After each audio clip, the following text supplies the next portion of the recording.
নজর রাখবো পরবর্তী সংবাদে। উপত্যকায় ফের অনুপ্রবেশের চেষ্টা, রীতিমতো পাক জঙ্গিদের এই চেষ্টা। তবে সতর্ক করেছে বিএসএফ, অনুপ্রবেশের সময় গুলি চালানো হয় বিএসএফ এর পক্ষ থেকে, যাতে নিহত হয়েছে এক জঙ্গি। উপত্যকায় নতুন করে অশান্তির ছক পাক জঙ্গিদের। কথা বলবো, টেলিফোন লাইনে রয়েছে সুমন্ত ব্যানার্জি প্রতিনিধি। সুমন্ত, এই মুহূর্তে দাঁড়িয়ে কাশ্মীর যথেষ্ট উত্তপ্ত, দিনের পর দিন বাড়ছে জঙ্গি হামলা। এখনো পর্যন্ত একজন নিহত বলে খবর উঠে আসছে। কি জানতে পারছো, নতুন করে এই অশান্তির ছক কেন?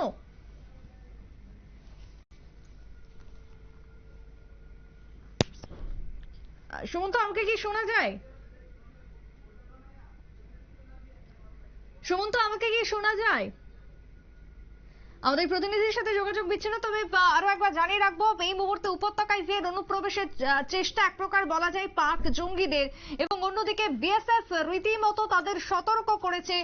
একজন জঙ্গি নিহত হয়েছে বিএসএফ এর গুলিতে। তবে শুধুমাত্র আজ নয়, লাগাতার উপত্যকা একেবারে ভূস্বর্গ উত্তপ্ত হয়ে রয়েছে। সাম্প্রতিক কালে যে ছবি আমরা দেখেছি, তাতে করে প্রধানমন্ত্রী নরেন্দ্র মোদীকে বিরোধীরা বারবার অ্যাটাক করেছে। সংসদ চলাকালীন সময়, সংসদে অধিবেশন চলাকালীন সময় বিরোধীদের এক প্রকার যে খোঁচা, সেই খোঁচা সহ্য করতে হয়েছে এক প্রকার বলা যায় প্রধানমন্ত্রীকে, উপত্যকা উত্তপ্ত হয়ে যাওয়ার ফলে। সুমন্ত, তুমি কি শুনতে পাচ্ছ? হ্যাঁ, শুনতে পাচ্ছি। তুমি শুনতে পাচ্ছ? হ্যাঁ, পাচ্ছি। যেমনটা বলছিলে, কেন হঠাৎ করে জঙ্গিদের এই আস্ফালন, কি ছক তাদের, নতুনত্ব কি জানতে পারছো? দেখো, কাশ্মীর উপত্যকায় কিন্তু এই জঙ্গি কার্যকলাপ বা দমনে একাধিক অভিযান চালিয়েছে নিরাপত্তা বাহিনী। নিয়ন্ত্রণ রেখা বরাবর নজরদারি আরো জোরদার করা হয়েছে, কিন্তু সবকিছুর মধ্যেও কিন্তু একই রকম ভাবে পাকিস্তানে অনুপ্রবেশকারীরা কিন্তু তারা চলে আসছে বারবার। তোমাকে জানিয়ে রাখবো যে সংবাদ সংস্থা পিটিআই যেমনটা জানাচ্ছে, সীমান্তে নিরাপত্তার দায়িত্বে থাকা বিএসএফ এর যে জওয়ানরা রয়েছে, ওই অনুপ্রবেশকারীকে একাধিকবার সতর্ক করলেও সে তোয়াক্কা করেনি।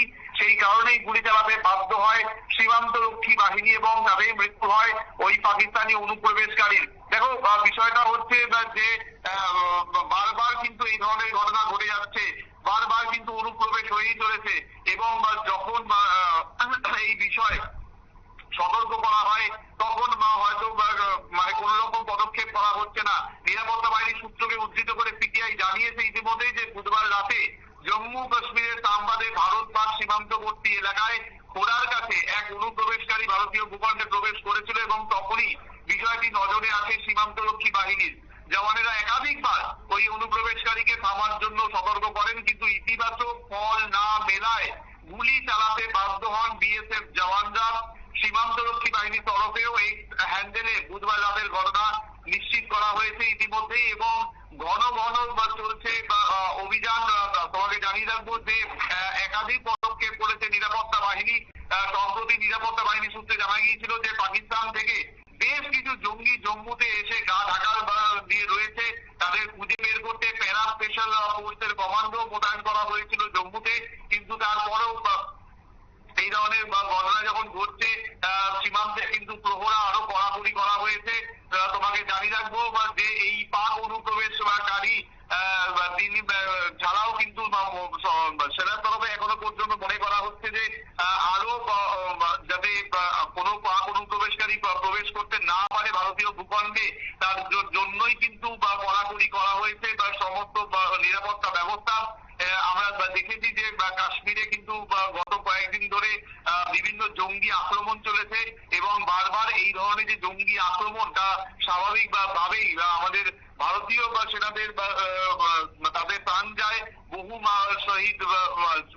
জওয়ান শহীদ হন, এবং এর জন্য কিন্তু ভারতীয় সেনারা বা যে স্থানীয় যে প্রশাসন থাকে, তারা সমস্ত দিকে নজর রেখেছে। এবং তোমাকে জানিয়ে রাখবো যে বিভিন্ন ওখানকার যারা বাসিন্দারা রয়েছেন, তাদের মধ্যেই বেশ কিছু একেবারে গোপন সূত্রে কাজ করছে বর্তমানে, যারা বিভিন্ন তথ্য দিয়ে সাহায্য করে থাকে, এবং তাদের মারফতেই কিন্তু বিভিন্ন তথ্য উঠে আসছে।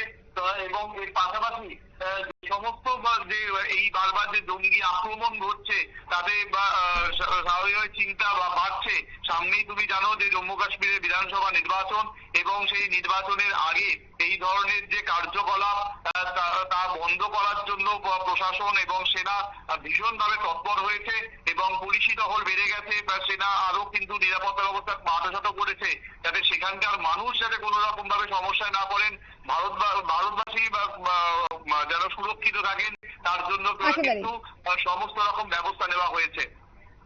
একেবারেই ধন্যবাদ সুমন্ত তোমায়। অর্থাৎ কাশ্মীরের যে নিরাপত্তা সেটা যাতে অটুট থাকে, সাধারণ মানুষকে যাতে নিরাপদে রাখা যায় এবং জঙ্গি আস্ফালন কমিয়ে যাতে এক প্রকার বলা যায় সমস্ত দিক থেকে দেশ যাতে নিরাপদ থাকে, সেদিকে কেন্দ্র একাধিক পদক্ষেপ নিয়েছে। বেশ কিছু ক্ষেত্রে 10টা নতুনত্ব বা আইন আনতে চলেছে কেন্দ্র কাশ্মীরকে নিয়ে, এমনই বেশ কিছু সিদ্ধান্ত গৃহীত সাম্প্রতিককালে জঙ্গি আস্ফালন বৃদ্ধিতে। ছোট্ট বিরতির পর ফিরবো, সঙ্গে থাকুন।